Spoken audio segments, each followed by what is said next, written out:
मेरे प्यारे बच्चों, वेलकम बैक टू आपके अपने चैनल फिजिक्स क्लासेस में। आज जो हम मुद्दा डिस्कस करने वाले हैं वो है एप्लीकेशन ऑफ डॉट प्रोडक्ट। पिछले लेक्चर में हमने क्या सीखा, डॉट प्रोडक्ट के बारे में सीखा। डॉट प्रोडक्ट क्या होता है, कैसे निकालते हैं दो वेक्टर का। आज उसका बेसिकली एप्लीकेशन सीखेंगे। अब एप्लीकेशन में भी हमने ऐसा कुछ नहीं कि जो नया पढ़ने वाले हैं। पीछे हमने क्या सीखा, एक वेक्टर के components X axis Y axis के अलॉन्ग करने सीखे, या फिर हमने बेसिकली हॉरिजॉन्टल डायरेक्शन में वर्टिकल डायरेक्शन में सीखे। आज हम सीखेंगे किसी भी एक वेक्टर का कंपोनेंट दूसरे वेक्टर के ऊपर निकालना। ठीक, तो हम यहाँ पर स्टार्ट करते हैं इसको। प्रोजेक्शन किसी भी एक वेक्टर का दूसरे वेक्टर के ऊपर, हम यहाँ एज्यूम कर लेते हैं हमारे पास दो वेक्टर्स हैं। ये है वेक्टर ए और ये है वेक्टर बी, और इनके बीच में जो एंगल है वो एंगल कितना है, थीटा है। ठीक, हम चाहते हैं कि वेक्टर ए का कंपोनेंट बी के ऊपर निकालें या फिर बी का कंपोनेंट ए के ऊपर निकालें। तो पहले हम देख लेते हैं बी वेक्टर कंपोनेंट ए के ऊपर क्या रहेगा। Component of B vector on A vector. तो वो सिंपल से स्टेप्स अपने को फॉलो करने। क्या स्टेप्स से भाई, पहले जो वेक्टर है उसको एज इट इज़ ड्रॉ करो। तो वेक्टर जैसा था प्रॉब्लम में हमने उसको वैसे के वैसे ड्रॉ कर लिया। उसके बाद डायरेक्शन ड्रॉ करें। तो यहाँ direction X axis Y axis नहीं है, कोई ए वेक्टर है। तो ए वेक्टर यहाँ पर मैंने ड्रॉ कर दिया जो कि डायरेक्शन है बेसिकली कंपोनेंट की बी ऑन ए। तो यहाँ पर इनके बीच में जो एंगल है वो एंगल कितना है, वो थीटा के बिना है। ठीक, उसके बाद हम क्या करते थे, अगर आपको याद हो, जिस वेक्टर का कंपोनेंट निकालना है उसके हेड से डायरेक्शन पे हम परपेंडिकुलर ड्रॉप करते थे। ये समझे? तो मुझे क्या निकालना है यहाँ पर, ओ पी क्यू, मतलब मुझे ओ पी निकालने के लिए बोला है।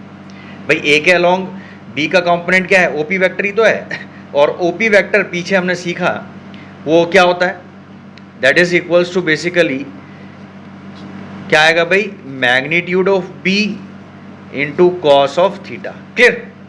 तो फ्रॉम डेफिनेशन अब थोड़ा सा हम इसको डॉट प्रोडक्ट के हिसाब से इसका आंसर लेकर आते हैं। तो फ्रॉम डॉट प्रोडक्ट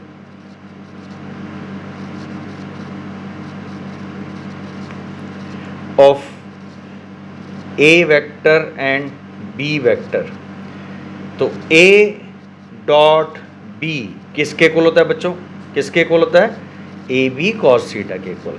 तो यहाँ आप लोगों को दिख रहा होगा ये जो बी कॉस थीटा है ये तो बेसिकली मुझे फाइंड करना है, और ये किसके इक्वल है, ओ पी के इक्वल है। तो ये बी कॉस थीटा जो यहाँ पर आ जाएगा, या फिर मैं इसको ओ पी लिख दूँ, वो किसके बराबर आ जाएगा, ए डॉट बी अपॉन यहाँ से क्या हो जाएगा, ए हो जाएगा। अरे होगा नहीं होगा बच्चों? अब ये क्या चीज़ है यहाँ पर, ए वेक्टर अपॉन उसका मैग्नीट्यूड, ये ए टोपी है। तो मेरे पास जो बी का कंपोनेंट ए के ऊपर आया वो क्या आ गया भाई, वेक्टर बी और ए की टोपी के साथ उसका डॉट प्रोडक्ट। क्लियर है बच्चों? अरे क्लियर है? तो मेरे पास ये मिल गया यहाँ पर उसका मैग्नीट्यूड। अब मैं इसकी वेक्टर फॉर्म लिखना चाहता हूँ कि वेक्टर फॉर्म क्या रहेगी इसकी। अब ऑब्वियस सी बात है, मुझे ओ पी वेक्टर की लेंथ तो पता चल गई, और वेक्टर का देखना है, मैंने यहाँ पर अभी एरो लगाया। तो वेक्टर में अपने को क्या करना पड़ेगा, इसमें डायरेक्शन और ऐड करनी पड़ेगी। मैग्नीट्यूड तो है ए कैप डॉट बी, और डायरेक्शन भी अपने को पता है भाई इस वेक्टर क्या है, ए के अलॉन्ग है। तो ये मुझे इसकी क्या मिलेगी, वेक्टर फॉर्म मिलेगी। क्लियर है बच्चों? अरे क्लियर है? अच्छा, कभी कभी हमसे क्वेश्चन में वो क्या पूछ लेता है, वो पूछ लेता है कि बताओ कि भाई बी का परपेंडिकुलर कंपोनेंट बताओ ए के क्या रहेगा। ठीक है, मैं उसको अब निकालता हूँ। यहाँ पर राइट एंगल ट्रायंगल से आपको दिख ही रहा होगा कि जो पी क्यू है, पी क्यू क्या है, इसका परपेंडिकुलर कंपोनेंट है। अरे समझे क्या? तो यहाँ से मैं लिख सकता हूँ कि बी के दो हिस्से बने। वो हिस्से क्या हैं, ये है बी पैरेलल वेक्टर और ये है बी परपेंडिकुलर वेक्टर। अरे क्लियर बच्चों, अरे क्लियर है। फॉर परपेंडिकुलर कंपोनेंट हम क्या यूज करेंगे, यहां पर डेफिनेशन यूज करेंगे सीधा सीधा किसकी, स्केलर। हम यहां पर डेफिनेशन यूज करेंगे किसकी, basically triangular law of vector addition की। तो triangular law of vector addition के हिसाब से बी वेक्टर किसके इक्वल होगा भाई, बी पैरेलल वेक्टर, जो कि हमने ऊपर निकाल लिया। ये जो यहाँ पर आया है this is B parallel vector, ठीक है, प्लस यहाँ पर बी परपेंडिकुलर वेक्टर। क्लियर बच्चों। तो बी परपेंडिकुलर वेक्टर जो रहेगा वो कितना रहेगा, B vector minus B parallel vector. तो सीधा सीधा यहाँ से हम क्या निकाल सकते हैं, बी के परपेंडिकुलर कंपोनेंट ए के अबाउट। समझे क्या, मेरे ख्याल से यहाँ तक आप लोगों को सबको समझ गया होगा। मैंने पूरी कोशिश की आपको समझाने की। अब एक और कर लेते हैं, ए का कंपोनेंट बी के ऊपर क्या रहेगा, ए का कंपोनेंट बी के ऊपर क्या रहेगा। चलिए उसको अगले पेज पे समझते हैं हम लोग। तो कंपोनेंट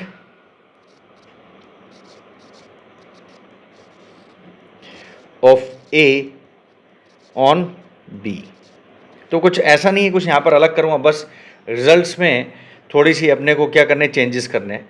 मैं डेरिवेशन कर देता हूँ आपके लिए, कोई इसमें तकलीफ वाली बात नहीं है, ठीक है। ये मेरे पास ए वेक्टर था और ये यहाँ पर क्या है, बी वेक्टर है। क्लियर। और इनके बीच में एंगल कितना था, थीटा है। तो वही यहाँ पर अपने सबसे पहले वेक्टर ड्रॉ किया, डायरेक्शन ड्रॉ कर ली बी के ऊपर। अब बी के ऊपर अपन क्या करेंगे, यहाँ पर परपेंडिकुलर ड्रॉप कर देंगे, ठीक है बच्चों। तो इस केस में जो मुझे चाहिए होगा ओ पी क्यू, मतलब ओ क्यू चाहिए मुझे। तो ओ क्यू किसके बराबर होगा इसमें, O Q is equals to A cos theta के बराबर हो जाएगा। अरे होगा नहीं होगा। तो फ्रॉम डॉट प्रोडक्ट की डेफिनेशन के हिसाब से हम क्या लिख देंगे भाई, ए डॉट बी वेक्टर वो किसके इक्वल होगा, बी ए कॉस थीटा के बराबर होगा। अरे होगा नहीं होगा बच्चों, ठीक है। और ये क्या चीज़ है यहाँ पर जो अपने को फाइंड करना है, मतलब ओ क्यू। तो ओ क्यू जो मुझे मिलेगा वो क्या मिलेगा इसमें, वो मिलेगा A vector dot B vector upon B का मैग्नीट्यूड। तो बी वेक्टर अपॉन बी का मैग्नीट्यूड अपने को क्या देगा, यहाँ पर क्या देगा, ए वेक्टर डॉट बी टोपी। अरे क्लियर है। तो यहाँ से और पीछे जो रिजल्ट आया था वहाँ से आप एक चीज़ कंक्लूड कर सकते हैं। क्या कंक्लूड कर सकते हैं, अगर मुझे एक वेक्टर कंपोनेंट दूसरे वेक्टर के ऊपर चाहिए तो जिसका कंपोनेंट चाहिए उसका वेक्टर रहता है और जिसके ऊपर चाहिए उसकी टोपी रहती है। समझे क्या।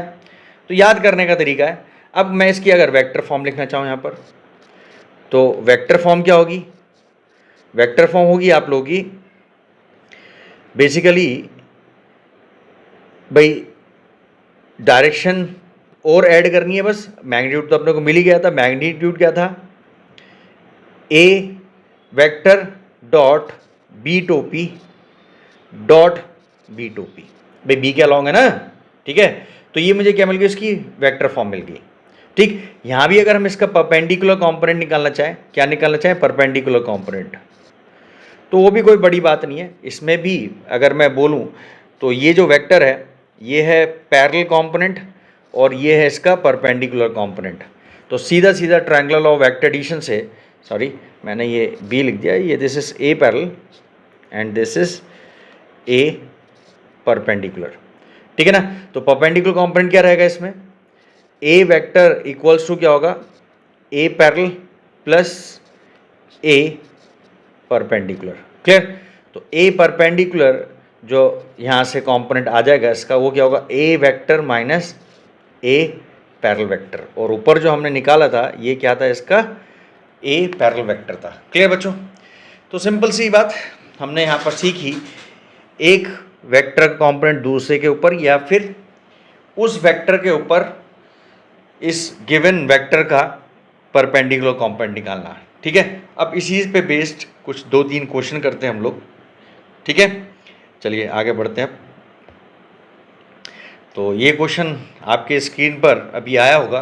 अच्छा, प्लीज़ एक चीज़ का ध्यान रखें सब लोग, जब भी मैं कोई क्वेश्चन यहाँ पर दे रहा हूँ या कर रहा हूँ तो मैं तो यहाँ पर पॉज नहीं करूँगा।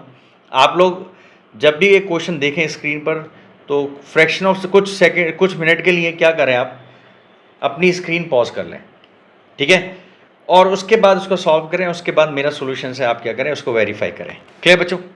तो चलिए इसको सॉल्व करते हैं। क्वेश्चन है कि हमारे पास ए वेक्टर है, उसका कंपोनेंट चाहिए अलोंग आई कैप प्लस जे कैप वेक्टर के। तो मैं ए वेक्टर हमारे पास है 2i cap plus 3j cap, दूसरा वेक्टर बी है वो क्या आई कैप प्लस जे कैप है। तो मुझे ए का कंपोनेंट चाहिए बी के अलोंग। तो यहाँ से मैं क्या लिख दूंगा, सीधा सीधा भाई क्या लिख दूंगा, तो component of A vector on B. अभी तो हमने सीखा क्या है भाई, जिस वेक्टर का कंपोनेंट चाहिए उसका वेक्टर रहता है और जिसके अलोंग चाहिए उसकी टोपी रहती है, तो बी की टोपी रहेगी। अब बी की टोपी किसके बराबर होती है, तो ए डॉट बी अपॉन यहाँ से बी। अरे होगा नहीं होगा बच्चों, तो यहाँ से ए डॉट बी जब आप करोगे तो आई के साथ आई का डॉट, तो आई के साथ आई करोगे तो कितना आ जाएगा 2। चलो लिख देता हूँ यहाँ पर 2i cap plus 3j cap dot I cap plus J cap divide by यहाँ पर b का मैग्नीट्यूड कितना होगा भाई, 1 का स्क्वायर प्लस 1 का स्क्वायर। अरे क्लियर है? तो i के साथ i, j के साथ j करो अभी, तो 2 प्लस 3 अपॉन रूट 2, ये कितना आ गया 5 रूट 2। मेरे पास क्या आ गई, इसकी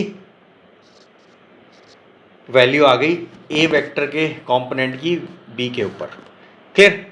इसको अगर हम वेक्टर फॉर्म में लिखना चाहें तो वेक्टर फॉर्म क्या रहेगी इसकी, वो भी चलिए आपको बता देता हूँ। तो वेक्टर फॉर्म सीधी सीधी होगी, हम इसको क्या लिखते हैं, ए पैरेलल वेक्टर। तो ये होगा यहाँ पर ए डॉट बी टोपी डॉट बी टोपी। अरे होगा नहीं होगा बच्चों? तो ये कितना है 5/√2, ये तो आपके पास आया। अब बी टोपी निकालनी है अपने को। बी टोपी कितना है भाई, आई कैप प्लस जे कैप अपॉन √2। तो इस केस में कितना आ जाएगा 5/2 आई कैप प्लस जे कैप। ये मिल गया मुझे इसका वेक्टर, किसका, ए के कंपोनेंट का बी के ऊपर। क्लियर बच्चों? चलिए अगले क्वेश्चन पे मूव करते हैं। अगला क्वेश्चन ये रहा आपकी स्क्रीन पर। क्वेश्चन क्या स्टेट कर रहा है यहाँ पर, हमारे पास ए बी दो वेक्टर हैं और वो बोल रहा है कि ए और बी का जो रिजल्टेंट है उसका कंपोनेंट एक्स एक्सिस के ऊपर निकालें। क्या निकालें, उसका कंपोनेंट एक्स एक्सिस के ऊपर निकालें। तो पहले हम रिजल्टेंट निकाल लें ए वेक्टर का और बी वेक्टर का। तो वो वेक्टर मैंने आर यहाँ पर लिया है, तो क्या है ए प्लस बी के इक्वल है। तो a प्लस बी के इक्वल जब करोगे तो i के साथ i को ऐड करोगे, j के साथ j को और k के साथ k को। तो यहाँ पर कितना हो जाएगा 3i कैप माइनस जे कैप माइनस के कैप। ये मिल गया मुझे r वेक्टर। अब इस r वेक्टर का कंपोनेंट चाहिए x एक्सिस पर। तो एक वेक्टर तो अपने पास r हो गया, दूसरा वेक्टर मैं x वेक्टर ले लेता हूँ, ठीक है। तो x वेक्टर को यहाँ पर क्या लिखूँ मैं, i कैप लिखूँगा। अरे लिखो ना भाई, उसका कोई मैग्नीट्यूड नहीं है, डायरेक्शन है बस एक्स एक्सिस के लॉन्ग निकालें। और वो डायरेक्शन क्या है, सीधा सीधा आई कैप के बराबर आप इसको लिख देंगे। तो अब मुझे क्या चाहिए, आर पैरेलल चाहिए, आर पैरेलल का मैग्नीट्यूड। तो वो कितना हो जाएगा यहाँ पर भाई, आर वेक्टर डॉट एक्स टोपी। अरे क्लियर बच्चों? अरे क्लियर है? तो यहाँ पर सीधा सीधा क्या करें भाई, ये लिख सकते हैं हम R dot x vector divide by x का मैग्नीट्यूड। तो यहाँ अगर आप देखोगे तो आई के साथ आई होगा बस, जो कि 3 आएगा, बाकी सब फैक्टर इसमें क्या आएंगे 0 आएंगे, और इसका मैग्नीट्यूड कितना है 1। तो सीधा सीधा आंसर कितना आ गया 3 आ गया। आप बिना सॉल्व करे भी इसको ऐसे ही डायरेक्टली आंसर बता सकते थे। तो यहाँ पर तो मुझे एक्स का लॉन्ग इसका कॉम्पोनेंट चाहिए, कितना है 3 है। जे का लॉन्ग होता तो कितना आता 1 आता, और के लॉन्ग कितना आता 1 आता। समझे क्या मेरे प्यारे बच्चों? ठीक है, चलिए लास्ट क्वेश्चन पे मूव करते हैं। तो यहाँ पर अभी क्वेश्चन अपने पास क्या है, ए वेक्टर गिवन है, ठीक है, ए वेक्टर का कॉम्पोनेंट चाहिए मुझे, कौन सा component? Perpendicular to B vector. तो पीछे भी सीखा हमने कि ए वेक्टर का अपने को परपेंडिकुलर कंपोनेंट चाहिए। तो परपेंडिकुलर कंपोनेंट किसके इक्वल था भाई? ए वेक्टर माइनस ए पैरेलल वेक्टर। ठीक है, अब ए पैरेलल वेक्टर क्या था पीछे अगर आप पलट के देखोगे तो वो क्या मिलेगा मुझे? ए वेक्टर डॉट बी टोपी डॉट बी टोपी। अरे क्लियर? तो यहां से देखिए अब वैल्यूज पुट कर देते हैं हम लोग। A dot B upon B का मैग्नीट्यूड और साथ में यहाँ पर क्या होगा? बी टोपी sorry B vector upon B का मैग्नीट्यूड एक बार और। ठीक है, तो ए डॉट बी करिए आप, आई के साथ आई और जे के साथ जे को ऐड मल्टीप्लाई। मैं लिख देता हूँ आई कैप प्लस 2 जे कैप प्लस 3 के कैप डॉट यहाँ से क्या हो जाएगा? आई कैप प्लस जे कैप प्लस के कैप अपॉन यहाँ से ये √3 के बराबर आएगा। आएगा नहीं आएगा? अब डॉट यहाँ से कर लो भाई बी वेक्टर कितना है? आई प्लस जे प्लस के डिवाइड बाय √3। अरे क्लियर? तो यहाँ से अब जब पुट करोगे तो आई के साथ आई, जे के साथ जे, मतलब कितना आ जाएगा? 1 + 2 + 3 अपॉन √3 इक्वल्स टू यहाँ से क्या होगा भाई? आई कैप प्लस जे कैप प्लस के कैप अपॉन √3 के इक्वल। क्लियर बच्चों? तो अब यहाँ से ऊपर 6 नीचे √3 कितना हो जाएगा? ये 3 मतलब यहाँ से 2 आ गया सीधा। तो 2i कैप प्लस जे कैप प्लस के कैप ये मिल गया मुझे क्या? ए का कॉम्पोनेंट वेक्टर अलोंग बी। अब मुझे चाहिए पर परपेंडिकुलर। तो ऊपर जो इक्वेशन मैंने लिखी थी सबसे पहले, तो ए परपेंडिकुलर किसके इक्वल आया था भाई? ए वेक्टर माइनस ए पैरेलल वेक्टर। तो ए वेक्टर की वैल्यू क्या है अपने पास? है आई कैप प्लस 2 जे कैप प्लस 3 के कैप माइनस यहाँ से कितना हो जाएगा? ये 2i कैप, ए पैरेलल जो है ये ऊपर वाला ए पैरेलल है, 2i cap plus 2j cap plus 2k cap. Clear बच्चों? अब यहाँ से क्या आएगा? माइनस आई कैप और ये 0 हो जाएगा और यहाँ से क्या आएगा? प्लस के कैप। अरे क्लियर? ये मिल गया मुझे vector component of A perpendicular to B. अरे क्लियर बच्चों? अरे भाई क्लियर है? तो किसी को कोई तकलीफ? ओके ठीक है, आज का क्लास या आज का लेक्चर हम यहाँ पर ही ख़त्म करते हैं। होप आपको ये पसंद आया हो और आपसे एक रिक्वेस्ट करता हूँ, प्लीज़ मेरे चैनल को ज़्यादा से ज़्यादा सब्सक्राइब करें, शेयर करें और लाइक करें। तो आज के लिए यहाँ पर ही tata bye bye, see you again, all the best.